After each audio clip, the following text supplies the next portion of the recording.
নমস্কার বন্ধুরা, আশা করি আপনারা সবাই ভালো আছেন। আজ 4 জুলাই বৃহস্পতিবার 2024 সাল।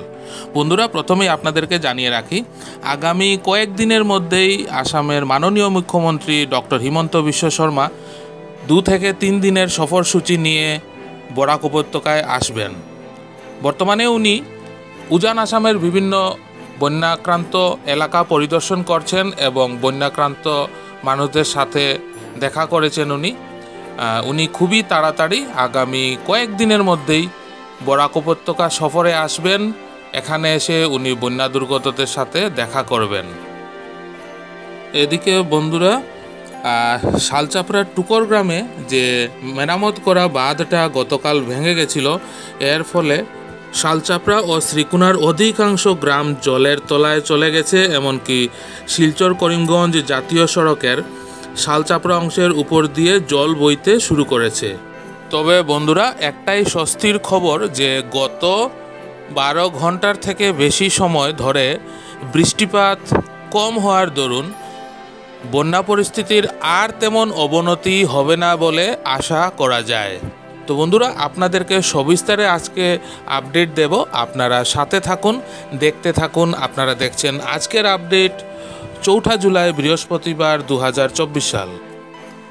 তো বন্ধুরা, এখন আপনাদেরকে নিয়ে যাব শিলচর অন্নপূর্ণা ঘাটে বরাক নদীর বর্তমান জলস্তর কেমন আছে সেটার সবিশেষ আপডেট আপনাদের সামনে তুলে ধরব। বন্ধুরা, আমি বর্তমানে শিলচর বিবেকানন্দ রোড দিয়ে যাচ্ছি। আমার আগের বেশ কয়েকটা ভিডিওতে আমি এই রাস্তার নালার সংস্কার এবং রাস্তার সংস্কার নিয়ে ভিডিও করেছিলাম। আপনারা অনেকেই আপনাদের মতামত ব্যক্ত করেছেন, তার জন্য আপনাদের সবার কাছে আমি কৃতজ্ঞ। অনেক অনেক ধন্যবাদ আপনাদের সবাইকে যারা কমেন্ট করেছেন আগের ভিডিওগুলোতে।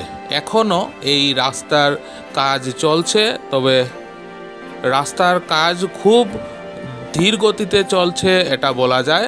আর আরেকটা কথা বন্ধুরা, এই এলাকার রাত্রির বেলায় চলাফেরা করাটা খুবই বিপজ্জনক, কেননা এখানে রাস্তায় স্ট্রিট লাইটের খুবই অপ্রতুলতা এবং যে নতুন ফুটপাথগুলো করা হয়েছে সেগুলোর অধিকাংশই কিন্তু স্ল্যাব মাঝে মাঝে লাগানো হয়নি। এর ফলে রাত্রে যদি কেউ এই ফুটপাথ ধরে হেঁটে যেতে চান তবে অবশ্যই খুব সাবধানে যাবেন, কেননা স্ট্রিট লাইটের অপ্রতুলতার জন্য এই রাস্তার বেশিরভাগ অংশই কিন্তু অন্ধকার থাকে রাত্রিবেলা। তো বন্ধুরা, এই কথাটি মনে রাখবেন। আর একটা দেখুন, এখানে রাস্তার উপরে দোকানের জিনিসপত্র রেখে, আমি আগেও বলেছিলাম, দেখুন এখানে দোকানিরা রেখে দিয়েছে একটা হার্ডওয়্যারের দোকান। ইট, বালু, পাথর এগুলো ফুটপাতের উপরে রেখে ওনারা ব্যবসা করছেন। এটা কিন্তু আইন বিরুদ্ধ কাজ। তো আপনারা এই অঞ্চলের যারা বাসিন্দারা আছেন তারা এটার প্রতিবাদ করবেন। যে দোকানগুলোতেই ওনাদের পণ্য সামগ্রী ওনারা ফুটপাতে রেখে ব্যবসা করেন সেগুলো আপনারা বরদাস্ত করবেন না। তো বন্ধুরা, চলে এসেছি প্রায় শিলচর অন্নপূর্ণা ঘাটে। যেটা বলছিলাম আপনাদেরকে, অন্নপূর্ণা ঘাটে নিয়ে যাব। ওখানকার সর্বশেষ জলস্তর বরাক নদীর কী আছে সেটা আপনাদেরকে দেখাবো। গতকালকের রাত্রে আমি আরেকটা জরুরি আপডেট দিয়েছিলাম, যেটাতে আপনাদেরকে দেখিয়েছিলাম যে রাত 8টা অবধি কিন্তু ঘন্টায় 3 থেকে 4 সেন্টিমিটার করে জল বাড়ছিল। তো এখন বর্তমানে কি পরিস্থিতি আছে সেটা আপনাদের সামনে সরাসরি তুলে ধরবো অন্নপূর্ণা ঘাট থেকে। আপনারা সাথে থাকুন, দেখতে থাকুন। বন্ধুরা, আপনাদের কাছে অনুরোধ, আপনারা পুরো ভিডিওটা দেখবেন, অবশ্যই ভিডিওটা না টেনে দেখবেন। বন্ধুরা, যেটা দেখতে পাওয়া যাচ্ছে এখন বরাক নদীতে এখনও কিন্তু প্রচুর স্রোত রয়েছে। আমি একদম সামনে যাব, গিয়ে পরিস্থিতিটা আপনাদের দেখানোর চেষ্টা করব।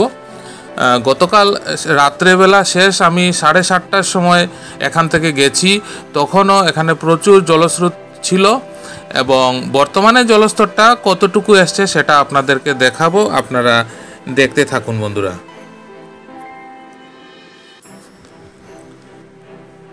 এই যে ডান দিকে যে ঘরটা আপনারা দেখতে পাচ্ছেন, এই জায়গাটাতে জল, এই যে সিঁড়িটা আছে, সিঁড়ি অবধি গতকালকে জল এসছিল। মানে রাত্রে থেকে আজ সকাল অবধি জল কিছুটা বেড়েছে।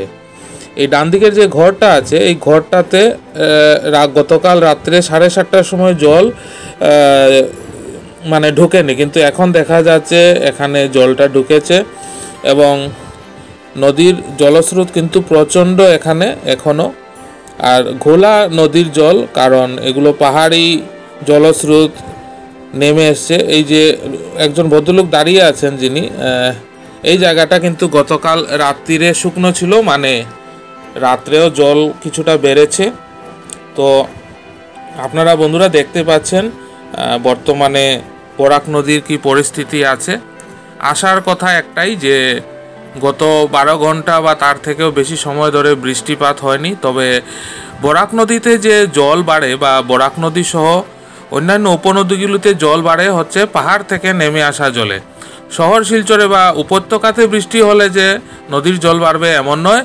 উপত্যকাতে যদি বৃষ্টি নাও হয় তবেও নদীর জল বাড়তে পারে যদি পাহাড়ে বৃষ্টি হয়। যেমন মণিপুরের পশ্চিম অঞ্চলের কিছুটা পাহাড়ি স্রোত বরাক নদীতে আসে এবং ডিমা হাসাওয়ের যে বৃষ্টিপাত হয় সেই জলগুলো জাটিঙ্গা নদী হয়ে কিন্তু বরাক নদীতে আসে। তার মানে হচ্ছে ডিমা হাসাওতে যদি বৃষ্টি হয় তাহলে বরাক নদীতে জল বাড়বে। অনুরূপভাবে যদি মিজোরামেও বৃষ্টি হয় তাহলেও কিন্তু বরাক উপত্যকার বন্যা পরিস্থিতি প্রভাবিত হয়।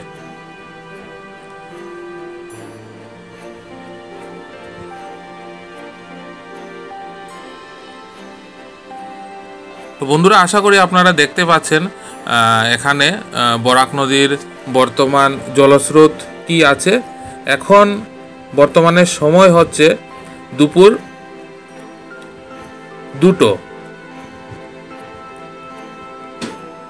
তো আপনাদেরকে সর্বশেষ পরিস্থিতি অবগত করাবো বন্ধুরা। দেখুন এই জায়গাটাতে গতকালকে কিন্তু জল ছিল না, যেখানে এই ভদ্রলোক দাঁড়িয়ে আছেন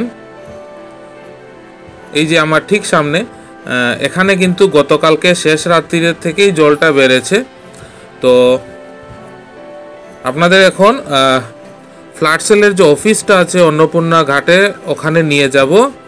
ওখান থেকে বরাক নদীর বর্তমান জলস্তর কি আছে এবং কি পরিস্থিতিতে আছে, জল বাড়ছে কি না, জল কমছে না, জল স্থিতাবস্থায় আছে, সেটার সবিস্তারে আপডেট দেব বন্ধুরা। তো বন্ধুরা, বর্তমানে আমি ফ্লাড সেলের যে অফিসটা আছে অন্নপূর্ণা ঘাটে এখানে চলে এসেছি। তো সাথে থাকুন বন্ধুরা, দেখতে থাকুন। বন্ধুরা, এখন আপনারা একদম তাজা আপডেট দেখতে পাচ্ছেন অন্নপূর্ণা ঘাটের থেকে। গতকালকে এখানে যে পরিমাণ জল ছিল তার থেকে অল্প কিছুটাই বেড়েছে, খুব একটা বাড়েনি। মানে জলস্তর বৃদ্ধি পাওয়ার যে গতি আছে সেটা অনেকটাই কমেছে বন্ধুরা। আর এখানে অনেকেই এসছেন, ওনাদের উদ্বেগ উৎকণ্ঠা যে কি পরিস্থিতি আছে বরাক নদীর। তো এখানে যে জিও ব্যাগগুলো দেওয়া আছে সেটা এখনও স্পর্শ করেনি জল, আর জল বাড়ার যে হার সেটা আপাতত কমেছে। বন্ধুরা, আপনাদের সবার কাছে একটা অনুরোধ করব, অযথা অহেতুক আপনাদের কাজ না থাকলে আপনারা নদীর পার্শ্ববর্তী তীরে আসা থেকে বিরত থাকুন। কেননা প্রতিটা নদীতেই কিন্তু জলস্রোত প্রচুর। এতে যে কোনো সময় যে কোনো কারো যে কোনোভাবে দুর্ঘটনা ঘটে যেতে পারে বন্ধুরা। তো আপনারা সাবধান থাকুন, সতর্ক থাকুন, পরিস্থিতির দিকে সজাগ দৃষ্টি রাখুন, কিন্তু অহেতুক নদীর তীরে ভিড় করবেন না, আপনাদের জীবনকে ঝুঁকিপূর্ণ অবস্থায় ঠেলে দেবেন না বন্ধুরা। তো চলুন বন্ধুরা, বর্তমানে আপনাদেরকে জলস্তর সম্বন্ধে সর্বশেষ আপডেটটা দিয়ে দিচ্ছি। বন্ধুরা, এখন এখানে দেখতে পাবেন যে গত প্রায় 7 ঘন্টা থেকে বরাক নদীর জলস্তর অন্নপূর্ণা ঘাটে স্থিতাবস্থায় আছে। এখানে বরাক নদীর বিপদসীমা হচ্ছে 19.83 মিটার এবং বর্তমানে জলস্তর আছে 21.05 মিটার। বন্ধুরা, এখানে গতকালকে যে জলস্তর বৃদ্ধি পাচ্ছিল ঘন্টায় 3 থেকে 4 সেন্টিমিটার করে, সেটা আজ সকালে 21.04 সেন্টিমিটারে পৌঁছয়। তারপরে সকাল 7টার পরে 1 সেন্টিমিটার বেড়ে 8টার সময় এটা দাঁড়ায় হচ্ছে 21.05 সেন্টিমিটারে। তার থেকে এখন অবধি একটার সময়, এখন দুপুর, জল স্থিতাবস্থায় আছে বন্ধুরা। যদি পাহাড়ে আর বৃষ্টি না হয় তাহলে আমরা আশা করতে পারি যে জলস্তর ধীরে ধীরে আবার কমতে শুরু করবে বন্ধুরা। তো এখানে ওয়াটার লেভেলের যে ফোরকাস্ট এই বিভাগের তরফ থেকে দেওয়া হয়েছে যে আজকে 6টার সময় জলস্তর 21.10 মিটারে গিয়ে দাঁড়াতে পারে। তো বন্ধুরা, একটাই স্বস্তির খবর যে গত 6-7 ঘন্টা থেকে বরাক নদীর জলস্তর স্থিতাবস্থায় আছে। তো বন্ধুরা, আজকের ভিডিওতে আপডেট এতটুকুই থাক। আশা করি আজকের ভিডিওটা আপনাদের ভালো লাগবে। যদি ভালো লাগে তবে অবশ্যই কমেন্ট করে জানাবেন, একটা লাইক করে দেবেন, আপনার চেনাশোনা সবার সাথে ভিডিওটা শেয়ার করবেন। আর যারা নতুন দেখছেন তারা প্লিজ চ্যানেলটা সাবস্ক্রাইব না করে যাবেন না, সাবস্ক্রাইব করে পাশে থাকা বেল আইকনটা অবশ্যই প্রেস করে দেবেন। তাতে যখনই আমি আর একটা নতুন ভিডিও দেব তার নোটিফিকেশন সাথে সাথে আপনার কাছে চলে আসবে। খুব তাড়াতাড়ি আগামীকাল আরও কিছু নতুন আপডেট নিয়ে আপনাদের সামনে হাজির হব। ততক্ষণ আপনারা সবাই ভালো থাকবেন, সুস্থ থাকবেন। পাশে থাকার জন্য অনেক অনেক ধন্যবাদ।